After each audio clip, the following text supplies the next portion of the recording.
ભારતની air strike બાદ ટ્રમ્પનું મોટું નિવેદન કહ્યું, આશા રાખું છું કે ટૂંક સમયમાં સમાપ્ત થાય. ભારતીય સેનાએ ઓપરેશન સિંદૂર હેઠળ પાકિસ્તાન તથા પીઓકેમાં એર સ્ટ્રાઇક કરી છે, જે બાદ અમેરિકાના રાષ્ટ્રપ્રમુખ ડોનાલ્ડ ટ્રમ્પે મોટું નિવેદન આપ્યું છે. મીડિયા સાથે વાતચીતમાં તેમણે કહ્યું કે હું ઓફિસમાં આવ્યો અને હમણાં જ સમાચાર મળ્યા. કંઈક થવાનું હતું એ તો સૌ કોઈને અંદાજ હતો જ. હું આશા રાખું છું કે આ ટૂંક સમયમાં સમાપ્ત થશે.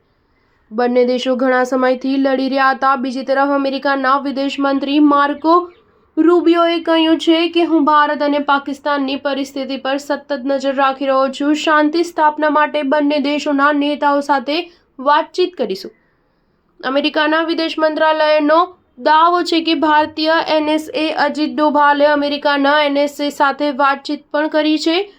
ભારતીય સેનાએ કુલ 9 ઠેકાણાઓ પર એર સ્ટ્રાઇક કરી છે. ભારતીય સેનાએ પુષ્ટિ કરી છે કે પાકિસ્તાની સૈન્ય સુવિધા પર નહીં, પરંતુ આતંકવાદીઓના ઠેકાણા પર સફળ એર સ્ટ્રાઇક કરવામાં આવી છે.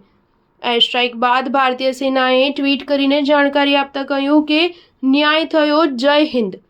ભારતીય સેનાએ કોટલી, બહાવલપુર, મુઝફ્ફરાબાદ પર મિસાઇલથી હુમલો પણ કર્યો છે. ભારતની એર સ્ટ્રાઇક બાદ પાકિસ્તાને સરહદ પર સીઝફાયરનું ઉલ્લંઘન કર્યું છે, જેનો બીએસએફ જડબાતોડ જવાબ આપી રહી છે. પ્રાથમિક અહેવાલો અનુસાર ભારતીય સેનાએ મુખ્યત્વે આતંકવાદી સંગઠન જૈશ-એ-મોહમ્મદ અને લશ્કરના ઠેકાણાઓને નિશાને લીધા હતા. સ્ટાર ન્યૂઝ 7 હંમેશા સચ્ચાઈની સાથે.